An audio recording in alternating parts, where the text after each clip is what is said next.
So wow, yeah, Blizzard is about to shake things up for Diablo 4's future. Yes, we are talking about seasons because some very interesting things are happening there. Let's just say I'm not too sure if this is considered good news or bad news. Ultimately, that's going to be up to you guys. Plus, Blizzard made some key changes to level scaling for Diablo 4, but it looks like a big portion of the community actually wants them to revert this back to how it was.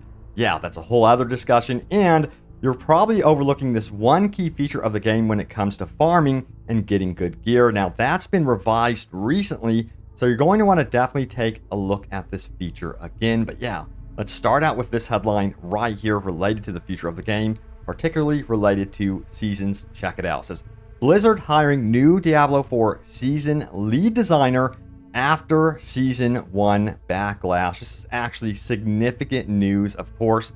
Season 1 has been met with, I think, controversy. Some people are enjoying it. Some people find it very ho-hum, underwhelming. Let me know how you guys are feeling about Season 1. Now, they have stated that Season 2 is expected to be bigger than Season 1. But yeah, let's get into the quote here. It says, the Season 1 patch arrived on July 18th, 2 days before Season of the Malignant launched.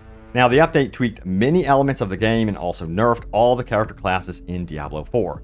Now, the community agreed with some of the nerfs, considering some Diablo 4 builds were dealing ungodly amounts of damage, but weren't happy with a majority of the other changes made to the game. Now, players were seemingly united in their stance against the patch, which prompted Blizzard to announce an emergency campfire chat just 24 hours after the update went live.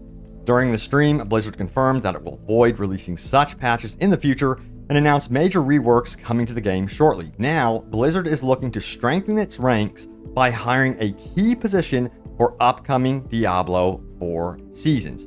It goes on to say this right here. According to the job listing, the lead season designer position requires the candidate to have a minimum of 5 years of experience with game design, including 2 years in a leadership position. Now, the job description doesn't really explain the details about the role, but the title itself is pretty straightforward, where the person in charge will be responsible for future Diablo 4 seasons. It's a hybrid role where the person can choose to work from Blizzard's locations in New York, Texas, or California. Now, there are further details about this. It goes on to read this.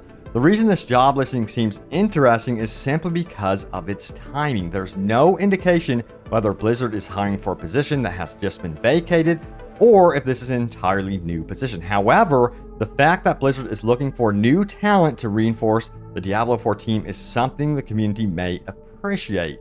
Additionally, Blizzard has also multiple openings for other key roles for Diablo 4, which is another good sign for the players as it shows the developers' commitment towards the game. But you guys have also brought up, hey, well, it could be that people are leaving, they're done, they're sick of it. You never know, really. But this is interesting if they're doing this shakeup, I guess you would call it, for the lead season designer position.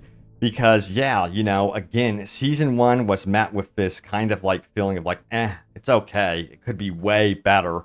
And I know a lot of us feel that way. Although there are some things about Season 1, don't get me wrong, that are enjoyable. For instance, the Necromancer and the Malignant Hearts are actually pretty great. So this is, in my opinion, a pretty good start, but they really want to go all in with seasons in the future. They want to really double down. Now, there could also be another reason why this is happening. It could just be that the lead designer previously for seasons is just worn out. Burnout is a very real thing in the gaming industry, and you got to remember that they did stay with seasons. They were simultaneously developed with the core game and Season 1 at the same time. So it just might be they need to refresh that role and get a new perspective on it. That could make sense as well. But overall, I'm kind of curious to see what happens with Season 2 because it's expected to be bigger than Season 1.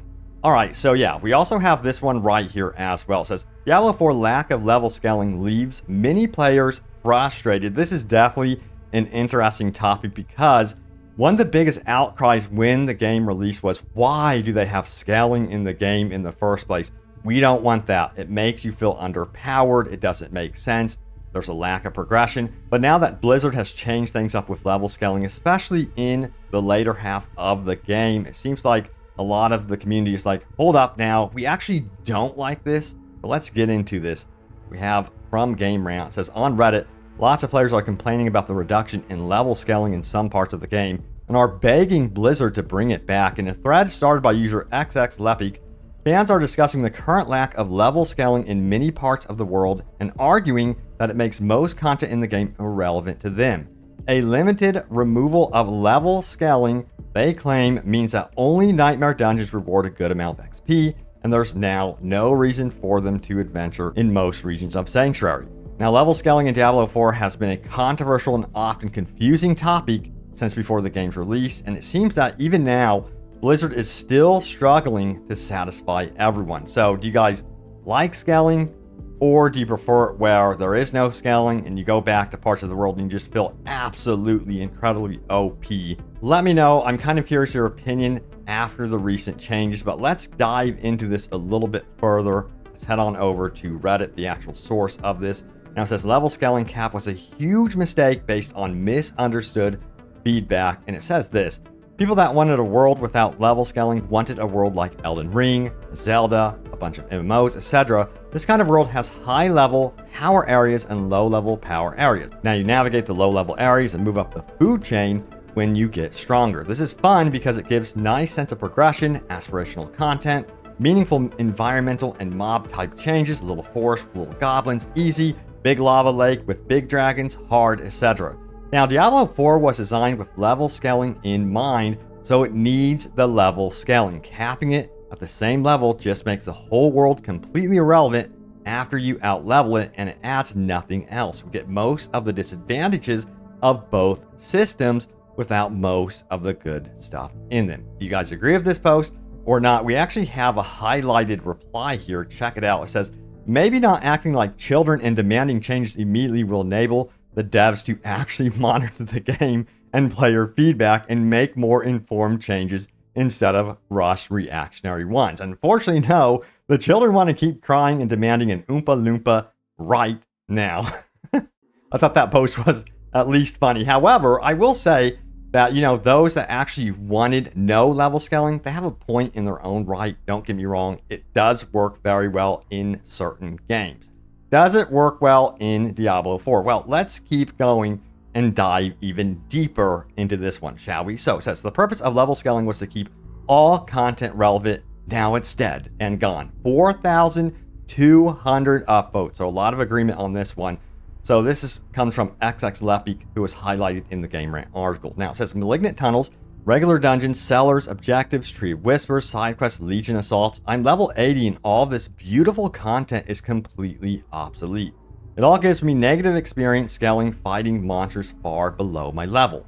I want to spice up and vary the content I'm doing. 90% of the entire world of Diablo is negative XP to do so. How does the level scale removal make any sense? The worst offender by far is Malignant Tunnels. You have brand new seasonal content giving me negative XP. Make it make sense. You make this colossal sized world with several things to do, but strip it all away and force everyone to just do Nightmare Dungeons level 76 through 100 and say goodbye to the beautiful outdoor world. Please bring back level scaling. So yeah, I'm pretty sure the Diablo 4 dev team sometimes scratches their heads over this sort of thing because yeah, it was such a huge demand that, hey, we don't want any type of level scaling, and they're just trying to give in to the popular demands. And right now it seems like a big portion of the community wants it reverted back. So here's my opinion on level scaling. Blizzard, it seems like they wanted you to experience the open world through and through from beginning to end with a challenge. They didn't want you to go back and be like, oh, this is way too easy. There's no point to this area. However, that created a problem. You ended up facing that same level 1 looking monster and it felt like the same battle. You didn't feel more powerful or anything like that. If they were to continue doing level scaling and making all of the open world challenging and matter, the thing they need to do at certain key moments, either in the story or through your leveling journey, is basically have those same level 1 monsters at level 20, 40, 50, what have you, unlock new additional powers, or they have an event unfold within the story or what have you that actually unlocks new sub-bosses or entirely new major creatures that you have to face off in those same areas that you otherwise would ignore. That would actually make scaling make a bit more sense. It does not make sense to go back 50 levels later and be facing off against that level 1 character, and you're doing as many hits as you were doing at level 1. That doesn't make sense. But if you were to go back and perhaps, whoa, there's a new sub-boss here, this character now can do XYZ different moves, it looks like it has been upgraded, what have you, that makes sense. That would, in your head, go, okay, and it would also be attached to story. Then you have something more viable there, and also it makes it more entertaining and fun. Now, what has Blizzard said officially about this? So, they are very interested in upping the monster variety throughout the open world itself, so that is going to be a thing that is going to be happening in the future. So there is potential for what I'm saying right now to actually happen and the open world to feel very different in terms of scaling, because right now it doesn't make sense. Let me know if you agree with my idea. Now, I'm just trying to come up with a band-aid solution because this is more complicated than what I am actually saying. They just cannot go throughout the entire open world and say, you know what, we're going to get rid of level scaling completely. That's not how it works. That would completely actually ruin the design of the game. I mean, this stuff is pretty much embedded into the DNA of the game.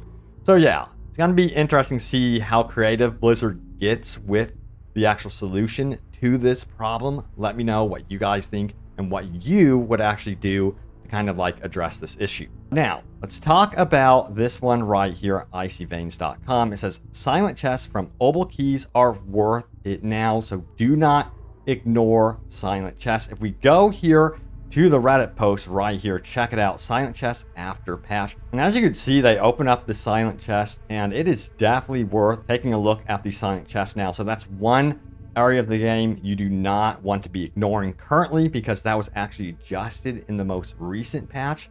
So silent chests actually do work, and they do matter now. Check them out. They could be great for farming, of course. All right, so now we've got to get into your top comments. Remember, leave a comment down below. It could end up right here in a future video, so let's do this. All right, so yeah, my most recent video was this one right here. It's official, fantastic news, but big Season 1 warning, new dev updates. Check it out if you missed it. So let's see what you guys had to say about this one. All right, so we have Forgotten, who says the Barber is an insane damage boost. Even though I can't see the damage during the absorb time, and I agree it's annoying, but having one monster explode and take out a chain of enemies you otherwise would have had to kill individually is super fun. So it seems like a lot of you guys are actually enjoying the Barber. It does have, again, its disadvantages, and I'm sure they're going to fine tune it even further to make it better. Now, Toiletrina says this, I agree, mount could be so much cooler than it is. It could be a mobile stash. You could add 1 or 2 attack cooldowns that don't dismount you, use it to make a small camp and craft some potions on the fly and get a little campfire buff and 5% experience. I love that idea. They could also make it fun to be out in the world than the old fill bags, port to town, salvage, repeat. I agree. There is a lot they could do, and you're bringing to mind the one game I always think about is when you take your horse out in Red Dead Redemption 2 and you could actually set up camp. They could actually borrow some elements from Red Dead Redemption 2 and put it in Diablo 4. Hey, I would love that and make the horse really matter. I also love the idea of the horse providing more stash and adding that gameplay element in there. That'd be very cool. All right, next up, we have this one right here. And Tubo Arctic Wolf says this, to be fair, the game could and should be better. There's a lot of room for improvement, and if the devs show they really listen to feedback, it could become a nice game to come and go every few seasons or so. For now, I'm honestly having more fun than expected, but if they really want me to stay on the long run, they have to speak through their actions rather than their words. I'm cutting the dev team some slack because the game is still young, but I hope that they aren't expecting people to keep playing the same stuff over and over for too long while having a poor experience due to bugs, nerfs, and such. Yeah, you know, when you mention nerfs, that's the big one for me. If you continue nerfing things over and over and over again, like at the end of this season and then season 2 rolls around and they make a change and they nerf this section of your build and then they force you to rotate over here, that's not the way to do it in my opinion whatsoever. And I think it upsets way too many people when you take that approach. And it sounds like to me, they have stated in their recent live stream that they want to provide alternatives, as they call it, when they actually make adjustments. They call it adjustments. That makes me worried still. So I'm playing the waiting game and seeing how this plays out. We shall see. But it's kind of interesting that we have a new lead season designer. So they're going to be giving their own input in the matter. Oh boy. So yeah, there it is. The latest happenings around Diablo 4. Let me know what you guys make of level scaling. I'm kind of very curious about your opinion currently, how the game is playing. Sound off with your feedback. Very curious. But thank you all so much for watching. Stay tuned for more Diablo 4 news and updates. As always, I have you guys covered, and I will see you all next time. Take care.